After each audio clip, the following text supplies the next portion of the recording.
Hello students, Gyandoot कार्यक्रम 2.0 में आप सभी का एक बार पुनः स्वागत है। मैं डॉक्टर दिलीप पिपाड़ा, सह आचार्य अर्थशास्त्र विभाग, सेठ मथुरादास बिनानी राजकीय महाविद्यालय नाथद्वारा। आज के इस वीडियो में हम राजस्थान की निर्धनता के बारे में विस्तार से अध्ययन करेंगे। जैसा कि आपको विदित ही है, सामान्य रूप से राजस्थान में होने वाली किसी भी प्रतियोगी परीक्षा में राजस्थान की अर्थव्यवस्था से संबंधित प्रश्न आते ही हैं और आरएएस, व्याख्याता कॉलेज शिक्षा, व्याख्याता स्कूल शिक्षा आदि कई परीक्षाओं में तो राजस्थान की अर्थव्यवस्था को सिलेबस के रूप में शामिल किया है। उसी क्रम में राजस्थान में जो निर्धनता है उस पर भी कई बार प्रश्न बन जाता है। तो आज के इस वीडियो में हम राजस्थान की निर्धनता के बारे में विस्तार से अध्ययन करेंगे, ताकि राजस्थान में गरीबी से संबंधित कोई भी प्रश्न यदि प्रतियोगी परीक्षा में पूछा जाता है तो हम उसका आसानी से आंसर दे सकें। सबसे पहले गरीबी की अवधारणा की हम बात करते हैं। तो गरीबी की अवधारणा सबसे पहले हमारे यहाँ पंचम पंचवर्षीय योजना, जो कि 1974 से 79 थी, वहाँ हमने गरीबी निर्धनता उन्मूलन को पांचवी पंचवर्षीय योजना में उस योजना का मुख्य उद्देश्य के रूप में स्वीकार किया था। हमारे यहाँ जो गरीबी का अध्ययन है कि गरीबी के अध्ययन के लिए बहुत सारे प्रोफेसर्स हैं, बहुत सारे विचारक हैं, उन्होंने देश में और राज्य में गरीबी के अध्ययन का प्रयास किया। मुख्य रूप से जैसे वी.एम. दांडेकर है, उनके सहयोगी नीलकंठ रथ है, इसके अलावा टी.डी. लकड़वाला, सुरेश तेंदुलकर, गौरव दत्त, कई जनों ने गरीबी के बारे में अपने अपने विचार व्यक्त किए थे कि किस व्यक्ति को गरीब माना चाहिए, किस आय वाले को गरीब माना चाहिए, किस पोषण स्तर वाले को गरीब माना चाहिए। अलग अलग विचारकों ने इस संदर्भ में अलग अलग विचार दिए। राजस्थान का जो विकास अध्ययन संस्थान IDS जयपुर है, उसमें उसके पूर्व प्रोफेसर विद्यासागर ने राज्य की गरीबी के बारे में एक वर्किंग पेपर भी प्रकाशित किया था। इसके अलावा डॉक्टर C. रंगराजन की अध्यक्षता में योजना आयोग ने भी निर्धनता के माप की विधि की समीक्षा के लिए एक विशेषज्ञ दल भी नियुक्त किया था। इसके अलावा अर्जुन सेन गुप्ता समिति भी हमारे यहाँ निर्धनता के अनुमान के लिए स्थापित की थी, जिन्होंने असंगठित श्रम के बारे में निर्धनता के संदर्भ में अपने जो रिपोर्ट है वो प्रस्तुत की। इसके अलावा डॉक्टर NC सक्सेना, सुरेश तेंदुलकर आदि विभिन्न विचारक हैं, जिन्होंने देश व राजस्थान में निर्धनता के बारे में अपने अपने अलग विचार दिए थे। इसी प्रकार से निर्धनता के आंकड़ों के बारे में Oxford poverty and human development initiative ने UNDP की सहायता से एक नया बहुआयामी निर्धनता सूचकांक भी तैयार किया है, जिसमें निर्धनता को केवल आय से न जोड़कर, जैसे प्रति व्यक्ति आय इतनी है, यहाँ जो सूचकांक तैयार हुआ वो केवल आय से न जोड़कर शिक्षा का स्तर कैसा है, चिकित्सा का स्तर कैसा है, उनके पास कितनी परिसंपत्तियाँ हैं और क्या क्या सेवाएं परिवार के पास है, इन सभी चीज़ों को शामिल कर उन्होंने एक मल्टी डायमेंशनल पॉवर्टी इंडेक्स तैयार किया। इस परिणाम से जो मल्टी डायमेंशनल पॉवर्टी इंडेक्स है, उसके आधार पर यह सामने आया कि भारत के जो 8 राज्य हैं, बिहार, छत्तीसगढ़, झारखंड, मध्य प्रदेश, उड़ीसा, राजस्थान भी उसमें एक है, उत्तर प्रदेश व पश्चिम बंगाल में लगभग 42.2 करोड़ जनसंख्या जो है वो निर्धनता रेखा के नीचे है, यानी गरीबी रेखा से नीचे जीवन यापन कर रही है। जो अफ्रीका के 26 जो गरीब देश हैं, उनसे उनकी टोटल पॉपुलेशन से भी 1.1 करोड़ ज़्यादा है। तो इस आधार पर हम दे सकते हैं कि निर्धनता के मामले में राजस्थान की गिनती भारत के प्रमुख राज्यों में होती है। पहले ये माना जाता था, निर्धनता के बारे में पूर्व में यह विचार था कि एक ट्रिकल डाउन इफेक्ट की बात की गई थी। ट्रिकल डाउन इफेक्ट यानी टपकने वाला प्रभाव। यह सिद्धांत यह बताता है कि जैसे जैसे विकास योजनाएं क्रियान्वित होगी, देश और राज्य का जैसे जैसे विकास होगा, स्वतः ही देश में गरीबी कम हो जाएगी। परंतु अगर भारत के संदर्भ में देखें तो भारत में विकास की गति धीरे धीरे बढ़ रही है, परंतु हमारे यहाँ बढ़ती हुई जनसंख्या के कारण गरीबी रेखा से नीचे जीवन यापन करने वाली जनसंख्या या टोटल गरीबों की संख्या भी बढ़ती जा रही है। तो यहाँ ये माना जाने लगा कि हमारे विकसित राष्ट्रों में ट्रिकल डाउन इफेक्ट लागू होता है, यानी विकसित राष्ट्र में जैसे जैसे विकास बढ़ता चला जाता है वहाँ गरीबी की स्थिति गिरती चली जाती है, गरीबी कम होती चली जाती है। परंतु अगर हम भारत के संदर्भ में देखें तो यहाँ ये चीज़ लागू नहीं हो रही है। तो इस कारण से सरकार ने ये देखा कि अगर हमको गरीबी का उन्मूलन करना है तो इस समस्या पर हमको सीधा प्रहार करना पड़ेगा, अर्थात गरीबी निवारण के लिए हमको विशेष कार्यक्रम चलाने पड़ेंगे। इसी क्रम में सरकार के द्वारा IRDP एकीकृत ग्रामीण विकास कार्यक्रम चलाया गया। ग्रामीण क्षेत्रों में महिलाओं और बच्चों के लिए विकास कार्यक्रम DWCRA चलाया गया और बहुत सारे कार्यक्रम हमने गरीबी रेखा से नीचे जीवन यापन कर रहे लोगों को गरीबी रेखा से ऊपर उठाने के लिए चलाए हैं। उनके कुछ सुखद परिणाम भी है, उसकी चर्चा हम बाद में करेंगे। सबसे पहले अगर हम यह देखते हैं कि गरीबी रेखा का माप क्या है। कुछ विचारक ये कहते थे कि आय के इस स्तर से नीचे वाले लोग गरीबी रेखा से नीचे है, आय के उच्च इस स्तर से ऊपर वाले लोग गरीबी रेखा से ऊपर है। अलग अलग मापदंड है। कुछ विचारकों ने आय को इसका मापदंड बताया, कुछ ने पोषण स्तर को माना। सामान्य रूप से जो प्रतियोगी परीक्षा में पूछा जाता है तो हम यहाँ देखेंगे कि ग्रामीण क्षेत्र में जिन भी लोगों को प्रतिदिन 2400 किलो कैलोरी के बराबर उपभोग के बराबर भोजन नहीं मिल पा रहा है, या शहरी क्षेत्र में जिनको 2100 किलो कैलोरी से के बराबर या इससे नीचे जो अगर भोजन मिल पा रहा है तो ऐसे व्यक्ति को हम गरीबी रेखा से नीचे जीवन यापन करने वाला मानते हैं।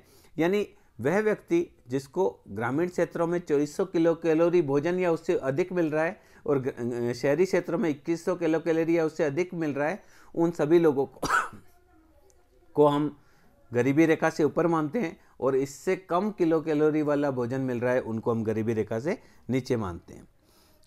ये हमारा जो मेन फॉर्मूला है गरीबी का वो हमारे भारत में प्रचलित है, जो कि उपभोग स्तर पर है। इसके अलावा आय के स्तर पर जो फार्मूला डिसाइड किया जाता है वो 73-74 के मूल्य पर यह माना कि ग्रामीण क्षेत्रों में जिनको 49 रुपीज़ और शहरी क्षेत्रों में जिनको 56.6 रुपीज़ से कम आमदनी है उसको गरीबी रेखा से नीचे, मासिक आमदनी की बात हम कर रहे हैं, यानी ग्रामीण क्षेत्रों में जिनकी मासिक आमदनी 1973-74 के मूल्य स्तर पर जिनको 49 रुपीज़ से कम मिलता है और शहरी क्षेत्रों में 56.6 रुपीज़ से कम मिलता है, उनको गरीबी रेखा से नीचे माना जाता है। अलग अलग विचारकों ने इस संदर्भ में बहुत अपने अपने हिसाब से राज्य में और देश में गरीबी को मापने का प्रयास किया है।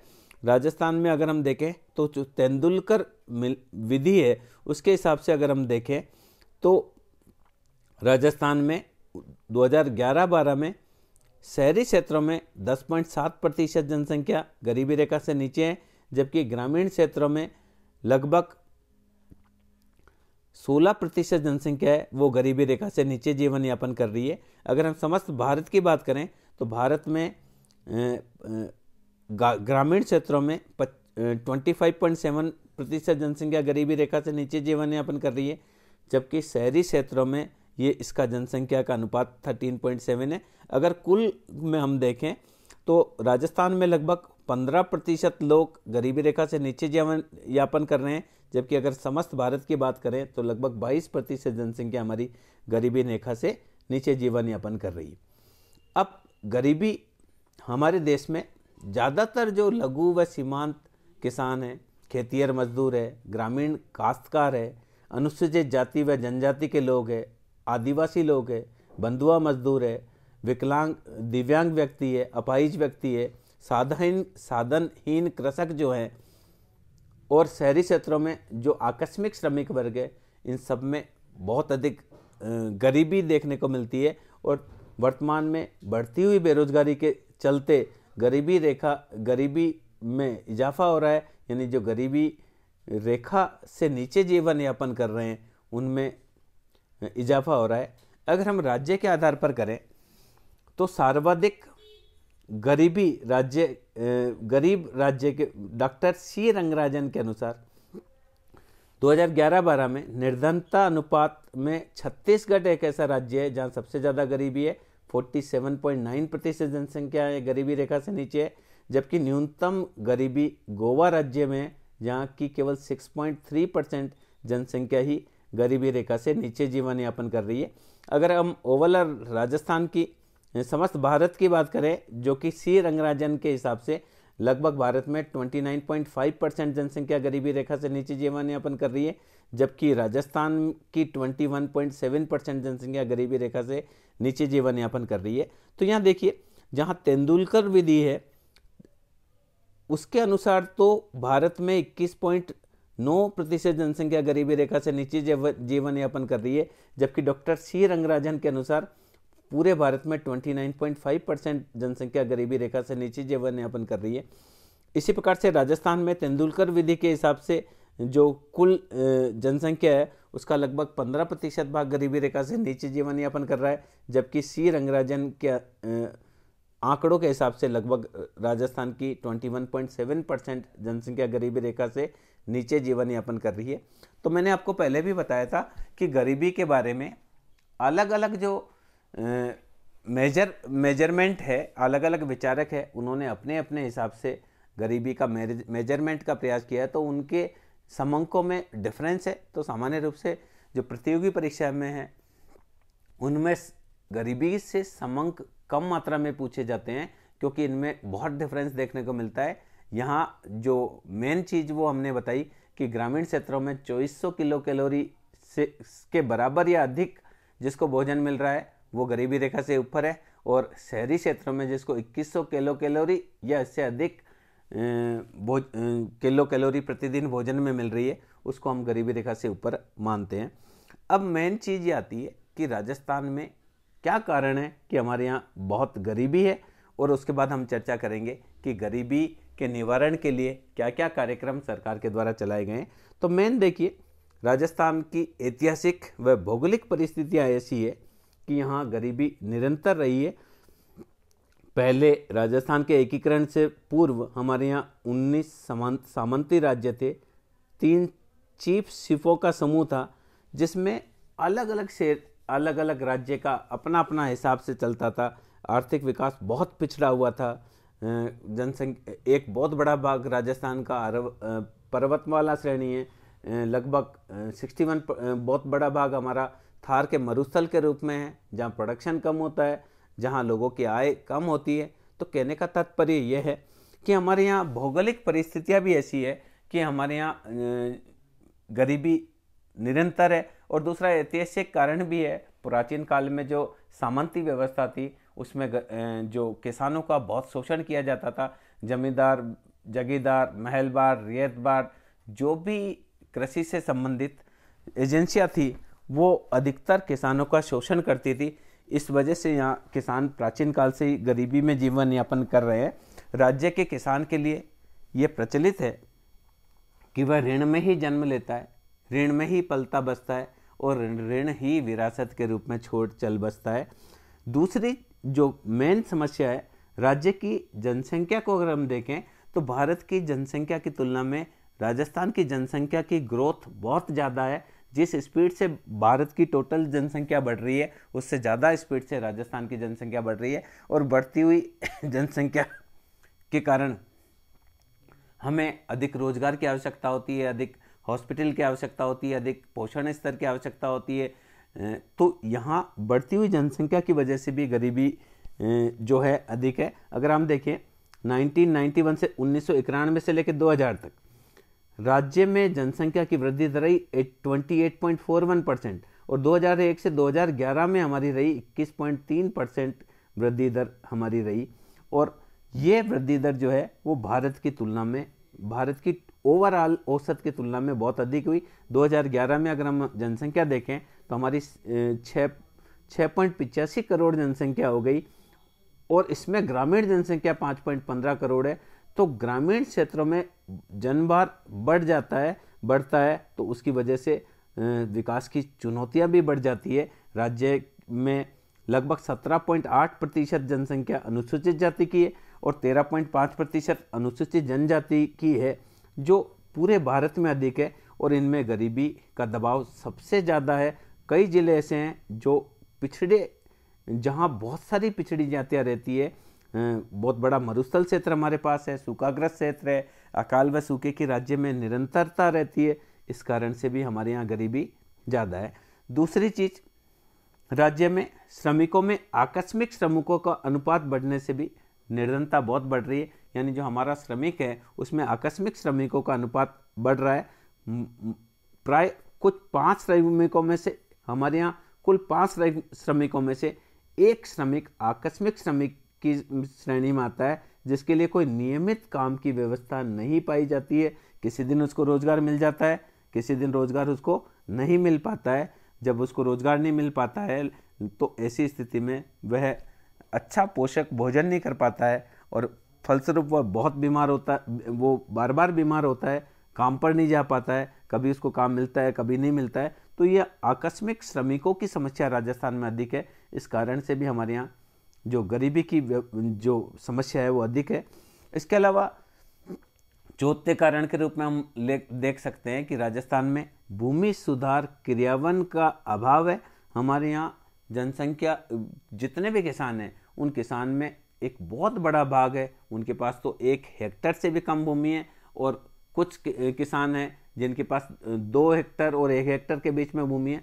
अगर हम देखें तो लगभग 60% के आसपास, 62% के आसपास जो किसान हैं उनके पास जो ज़मीन है वो 2 हेक्टेयर से भी कम है और उसमें इतना कम उत्पादन होता है कि किसान के लिए स्वयं के लिए ही जीवन यापन करना मुश्किल होता है। अर्थात वह बाजार योग्य अतिरिक्त का उत्पादन नहीं कर पाता है। और अगर अकाल व सूखे की स्थिति होती है और किसान पूरी तरह से खेती पर निर्भर होता है तो ऐसी स्थिति में किसान के लिए जीवन यापन करना मुश्किल हो जाता है। जब कभी अकाल और सूखे की स्थिति होती है, किसान के खेत में उत्पादन बहुत ही कम होता है और इतना कम उत्पादन होता है कि उसके स्वयं और स्वयं के परिवार की उदरपूर्ति के लिए भी वह पर्याप्त नहीं होता है और वह परिवार गरीबी रेखा से नीचे चला जाता है।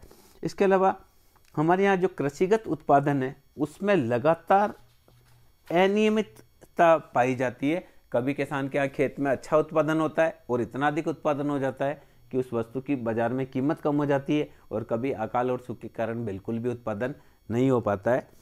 इसके अलावा अगर हम देखें तो राज्य की प्रति व्यक्ति आय भी कम है, क्योंकि हमारे यहाँ जो नीचे के 20% है उनकी स्थिति, आर्थिक और सामाजिक स्थिति बहुत दयनीय है। उनको 2 समय का भोजन भी नहीं मिल पाता है। उनके परिवार के सदस्य कुपोषण के शिकार है, निरक्षर है, पढ़ना लिखना नहीं जानते हैं, आदिवासी के रूप में रहते हैं। इस कारण भी हमारे यहाँ गरीबी की समस्या ज़्यादा है। इसके अलावा गरीबों के द्वारा जो खाद्य पदार्थ खरीदे जाते हैं, सामान्य रूप से गरीबों के द्वारा कुछ मसाले खरीदे जाते हैं, कुछ अनाज खरीदा जाता है, कुछ सब्जियां खरीदी जाती है। जब उनकी कीमतें बढ़ जाती है तो गरीब लोगों के पास कोई भी चारा नहीं होता है। वो अपने उदर पूर्ति के लिए, जो अगर वस्तुएं महंगी हो जाती है तो महंगी हो जाने पर वो जो कमाते हैं उससे वह पर्याप्त मात्रा में वस्तुएं नहीं खरीद पाते हैं। इस कारण से वह अच्छा भोजन नहीं कर पाते हैं, लिहाजा वह गरीबी रेखा से नीचे काउंट होते हैं। इसके अलावा हमारे यहाँ देखिए, गरीबी की अगर हम देखें तो जो गरीब लोग हैं वो मोटा अनाज खाते हैं, बाजरा खाते हैं, जौ खाते हैं, खाद्य तेल, चीनी, गुड़ आदि चीज़ों का कंजप्शन करते हैं। और जब इन वस्तुओं की कीमतें बढ़ जाती है तो मजदूर की मजदूरी बढ़ने पर भी उसके जीवन स्तर में कमी होती है, क्योंकि मजदूर की मजदूरी मान लीजिए 10% बढ़ी है, पर इन वस्तुओं की कीमतें अगर 20% बढ़ गई है तो मजदूरों की वास्तविक मजदूरी पहले की तुलना में कम हो जाती है, और ऐसी स्थिति में वह अपने लिए और अपने परिवार के लिए अच्छे पोषक भोजन का प्रबंध नहीं कर पाते हैं, लिहाजा वह गरीबी रेखा से नीचे जीवन यापन करने को मजबूर हो जाते हैं। इसके अलावा अगर हम देखें तो देश में, राज्य में सामाजिक सेवाओं की भी नितांत कमी है। हमारे यहाँ शिक्षा सेवाओं की कमी है, स्वास्थ्य सुविधाओं की कमी है, अच्छा पेयजल नहीं मिल पाता है। इस कारण से बहुत सारे गरीब लोग जो पहाड़ी क्षेत्रों में रहते हैं, जो मरुस्थलीय क्षेत्रों में रहते हैं, वो अपने पेयजल की आपूर्ति के लिए एक आदमी उनका पूरी तरह से उसमें बिजी हो जाता है। दिन भर वह पेयजल की व्यवस्था करता है, ईंधन के लिए लकड़ी की व्यवस्था करता है, तो इस कारण से वह कमाने नहीं जा पाता है। लिहाजा क्या होता है, घर में 4 सदस्य हैं, उसमें से जो अर्निंग मेंबर है, कमाने वाला सदस्य है, वो एक ही होता है, और उसको भी कभी काम मिलता है, कभी काम नहीं मिलता है। बाकी जो घर में महिलाएं हैं वो पेयजल की व्यवस्था करने के लिए, ईंधन के लिए लकड़ी की व्यवस्था करने के लिए बहुत सारा उनका समय उसमें लग जाता है, घर के अदर कार्य में लग जाता है, अतः वह उत्पादक गतिविधि में कोई योगदान नहीं दे पाते हैं। तो हम ये कह सकते हैं कि हमारे यहाँ सामाजिक सुविधाओं की पर्याप्तता है, यानी अच्छी शिक्षा व्यवस्था नहीं है, अच्छी स्वास्थ्य सुविधा नहीं है, अच्छी पेयजल की व्यवस्था नहीं, अच्छे ईंधन की व्यवस्था नहीं, इस वजह से भी हमारे यहाँ गरीबी रेखा से नीचे जीवन यापन कर रहे लोग ज़्यादा है। अगर गांव में अच्छी शिक्षा की व्यवस्था हो, पेयजल की व्यवस्था हो, चिकित्सा सुविधा हो, पुलिस की अच्छी व्यवस्था हो, अच्छा प्रशासन हो, अच्छी इलेक्ट्रिसिटी हो, तो गाँवों में भी डेवलपमेंट होगा, और गाँवों में डेवलपमेंट होगा, अच्छी अच्छी कंपनियाँ आएगी तो लोगों को रोजगार मिलेगा, और ग्रामीण क्षेत्र से गरीबी जो है वो कम हो पाएगी। इसके अलावा ग्रामीण क्षेत्रों में गरीबों को कॉमन प्रॉपर्टी साधनों से मिलने वाली सुविधाएं काफ़ी कम हो गई है। पहले कॉमन प्रॉपर्टी के रूप में चरागाह थे, जहाँ ग्रामीण लोग अपने पशु को चरा लेते थे, वन थे या खूब सारे जंगल थे जिससे वह कुछ वस्तुएं इकट्ठी करके अपना जीवन यापन कर लेते थे, नदियाँ थी उसके किनारे वो जलीय जीवों को पकड़कर अपना जीवन यापन कर लेते थे। पर जैसे जैसे विकास हो रहा है, विकास होने के साथ वन कम होते चले जा रहे हैं, तो जो ग्रामीण आदिवासी लोग हैं जो कि जंगलों से प्रोडक्ट इकट्ठे करके अपने उदर की पूर्ति करते थे, उनके लिए समस्या हो गई है। इसके अलावा धीरे धीरे चरागाह भूमि कम होती जा रही है, लोग उस पर कब्जा कर रहे हैं या उसको कन्वर्ट करके किसी और काम में ले रहे हैं, तो उस चरागाह भूमि से जो उनको आय प्राप्त होती थी गरीबों को, आदिवासियों को, वो भी कम होती चली जा रही है। या नदी के आसपास पहले नदियाँ सतह प्रवाही रहती थी, उस पर बांध नहीं बनाए जाते थे, तो नदियाँ लगातार बहती रहती थी, तो उसमें बालू आदि को बेचने से गरीब लोगों को आय प्राप्त हो जाती थी, उसमें मछली पालन हो जाता था, उससे आय प्राप्त होती थी। अब नदियाँ धीरे धीरे सूखती चली जा रही है क्योंकि अधिकतर नदियों पर बांध बना दिए गए हैं, तो ये भी एक गरीबी को बढ़ाने में एक सहायक हो रही है। तो इस आधार पर हम देखें तो बहुत सारे ऐसे कारण हैं जिसके कारण राज्य में गरीबी बहुत अधिक है। गरीबी के लिए जो अलग अलग आधार है, कुछ किलो कैलोरी के आधार पर गरीबी को नाप रहे हैं, कुछ आय के आधार पर नाप रहे हैं। इसी क्रम में केंद्रीय सांख्यिकी संगठन है, उसने निजी उपभोग व्यय के आंकड़ों में बहुत अंतर देखा। तो ये सामान्य रूप से देखा जाए कि जो गरीबी का जो मापन है, हमारे यहाँ एक प्रॉब्लम ये भी है कि गरीबी के मापन का कोई मान्य फॉर्मूला हमारे पास नहीं है, जिससे सही अनुमान लगाया जाना बहुत मुश्किल है कि वास्तव में गरीब कौन है और कौन गरीब है और कौन गरीब नहीं है। ग्रामीण क्षेत्रों में बहुत सारे लोग ऐसे हैं जो BPL बिलो पॉवर्टी लाइन उनका नाम है, पर उनके पास संसाधन अच्छे हैं, उनके पास पक्का मकान भी है, और कुछ लोग ऐसे हैं जो झोपड़पट्टी में रह रहे हैं, उनको 2 समय का भोजन भी अवेलेबल नहीं है, पर उनका नाम गरीबी रेखा से नीचे जीवन यापन करने वालों में नहीं है, लिहाजा उनको सरकारी जो योजनाएं हैं उनका लाभ नहीं मिल पाता है। तो कई समस्याएं हैं, सही मेजरमेंट हमारे पास नहीं है। इसके अलावा जो मेजरमेंट में जो व्यक्ति लगे हुए हैं वो अच्छा काम कर रहे हैं कुछ तो, पर कुछ लोग थोड़ा सा लापरवाही से काम करते हैं या और कोई समस्या है जिसकी वजह से सही मायने में जो समंक हैं गरीबी रेखा के वो हमारे सामने नहीं आ पाते हैं। सरकार के द्वारा गरीबी निवारण के लिए बहुत सारे कार्यक्रम चलाए गए हैं। लगातार सरकार 5वीं पंचवर्षीय योजना में तो योजना का हमने मेन उद्देश्य ही गरीबी उन्मूलन माना था। इसके अलावा भी समय समय पर विभिन्न सरकारें, चाहे कोई सी भी राज्य सरकार हो चाहे केंद्रीय सरकार हो, लगातार सरकार के द्वारा ये प्रयास किया जाता है कि राज्य में गरीबी निवारण, देश और राज्य में गरीबी को दूर करने के लिए प्रयास किया जाए। तो उसमें सबसे पहला जो कार्यक्रम चलाया जाता है जिसको IRDP के नाम से जाना जाता है, इंटीग्रेटेड रूरल डेवलपमेंट कार्यक्रम, एकीकृत ग्रामीण विकास कार्यक्रम जो है वो गरीबी उन्मूलन के लिए एक मेन कार्यक्रम के रूप में कह सकते हैं। ये 78-79 से प्रारंभ किया गया था।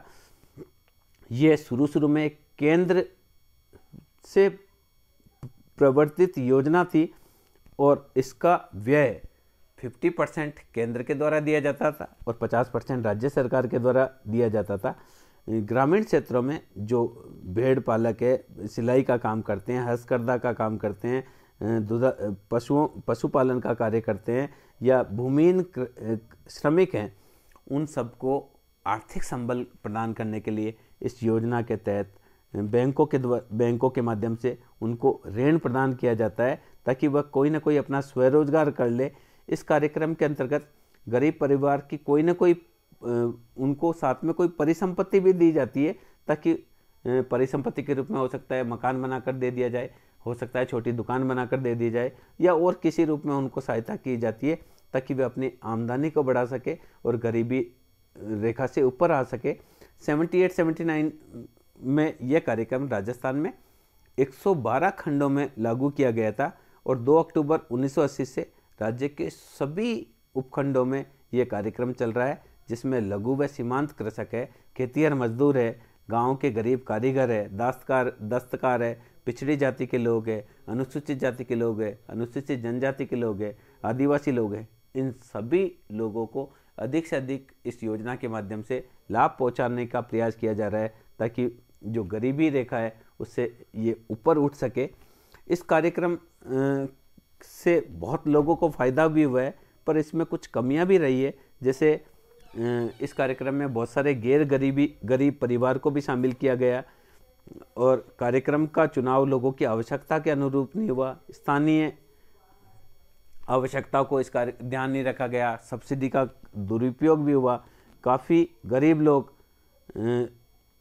परिसंपत्ति के स्थान पर काम ज़्यादा करना पसंद करते हैं, यानी वो कुछ लेने की बजाय काम लेना ज़्यादा पसंद करते हैं। ये इसकी कुछ कमियां रही इस योजना की। इसके अलावा 1 अप्रैल 1999 से IRDP जो योजना थी इसको इसमें ट्राइसम, द्वारका, सिट्रा, गंगा कल्याण योजना व मिलियन वेल्स स्कीम को स्वर्ण जयंती ग्राम स्वरोजगार योजना, इन सबको मिला दिया गया। अभी जो ये कार्यक्रम है वो चलता है स्वर्ण जयंती ग्राम स्वरोजगार योजना। इसमें IRDP को भी शामिल कर दिया गया, इसके अलावा ट्राइसम को भी शामिल कर दिया, द्वारका, सिट्रा और गंगा कल्याण योजना को भी इसमें शामिल किया गया। इसके अलावा ग्रामीण क्षेत्रों में जो दूसरी बड़ी योजना हमारे यहाँ गरीबी निवारण के लिए चलाई गई उसको बोलते हैं जवाहर रोजगार योजना।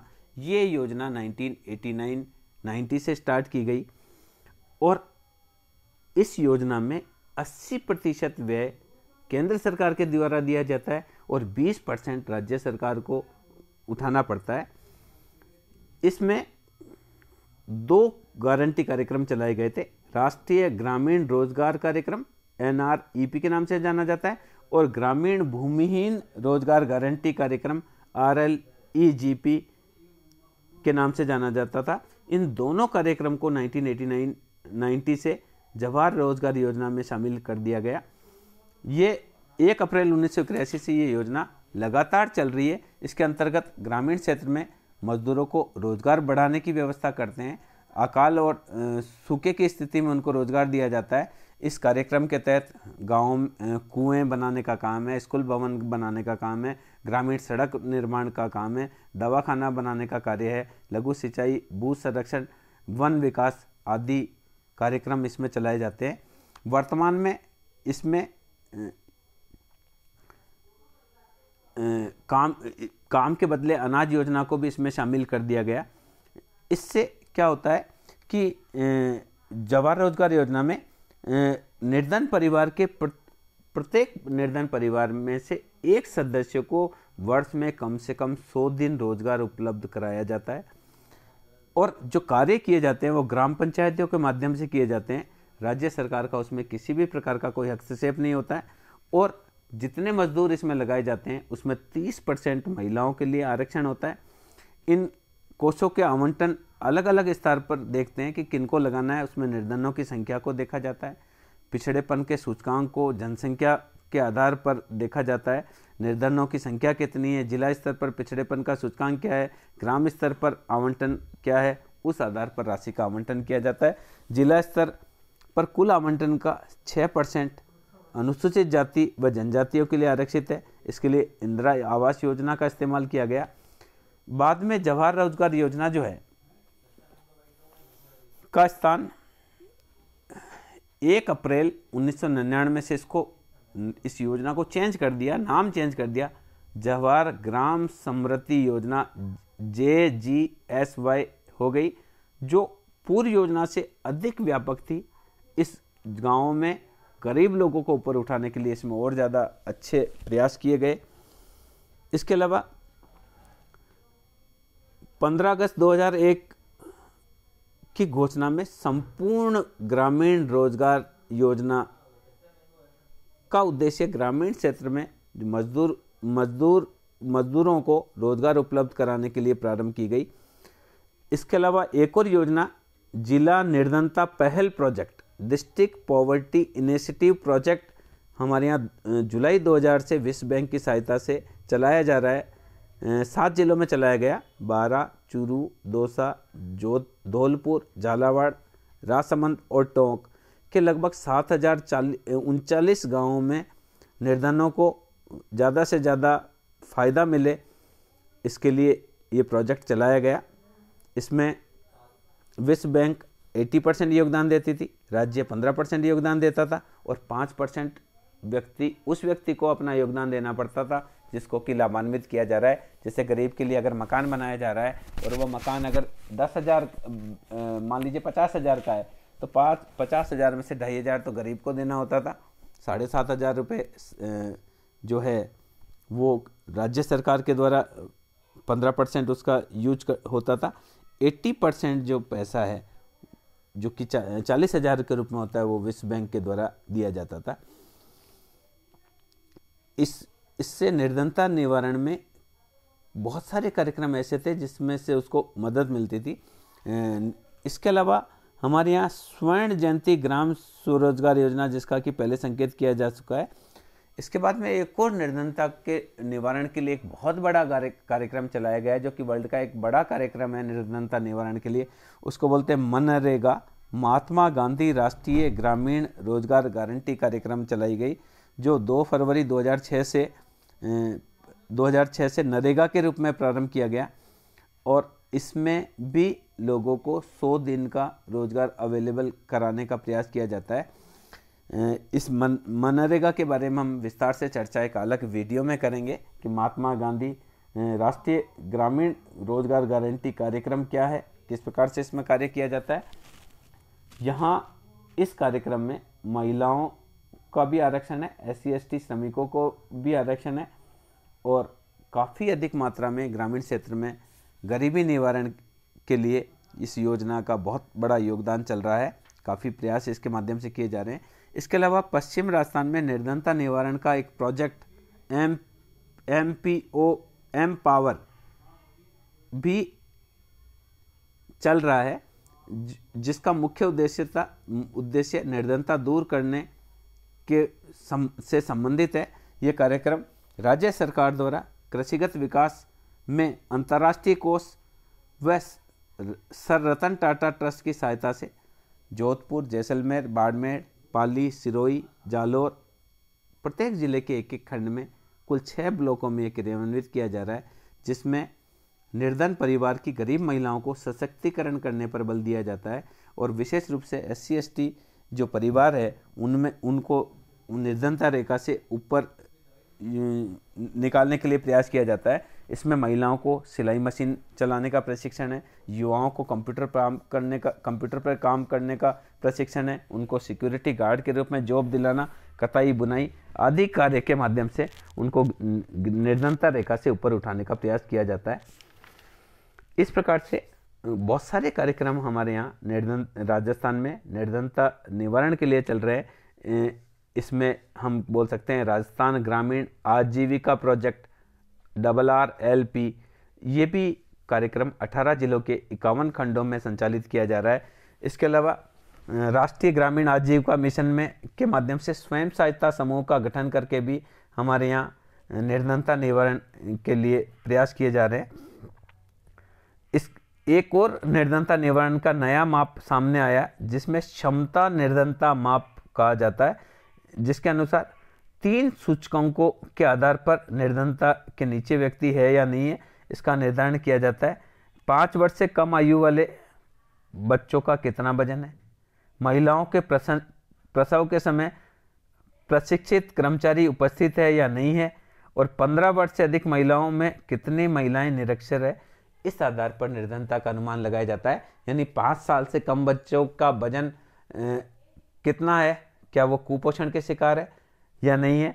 इसके अलावा दूसरी जो चीज़ देखी जाती है कि प्रसव जो महिलाओं का है वो ट्रेंड यानी कंपाउंडर डॉक्टर करवा रहा है या गांव की दाई माँ करवा रही है। और तीसरी चीज़ इसमें यह देखी जाती है कि 15 वर्ष से अधिक महिलाओं में निरक्षर महिलाओं का कितना प्रतिशत है। इन तीनों के आधार पर यह माना जाता है कि ये परिवार निर्धनता रेखा से नीचे है या ऊपर है। तो इस प्रकार से हम कह सकते हैं कि राजस्थान में जो निर्धनता निवारण है उसके लिए सरकार के द्वारा काफ़ी अधिक प्रयास किए जा रहे हैं। कुछ सुझाव हम अगर आपसे कई बार प्रश्न ये पूछ लिया जाता है कि राज्य में निर्धनता निवारण के लिए सुझाव दीजिए, तो उस सुझाव में आपको अपने हिसाब से लिखना है कि क्या कर सकते हैं। हम उसमें सुझाव दे सकते हैं कि भूमि सुधार कार्यक्रम है उसको अच्छे तरीके से लागू करना चाहिए, पंचायती राज है, पंचायती राज लोकतांत्रिक विकेंद्रीकरण है उसमें ज़्यादा से ज़्यादा स्वायत्तता पंचायतों को देनी चाहिए। प्राय जो ग्रामीण निर्धनों को एक राजनीतिक संगठन भी बनाया जा सकता है ताकि वह अपने अधिकारों के लिए खुद लड़े। इसके अलावा जो निर्धन लोग हैं उनको सरकार के द्वारा ये प्रयास किया जाना चाहिए कि उनको अधिक से अधिक मात्रा में खुद की ज़मीन अवेलेबल कराए। जो भूमिहीन श्रमिक है उनको भूमि उपलब्ध कराए ताकि वह निर्धनता रेखा से बाहर आ सके।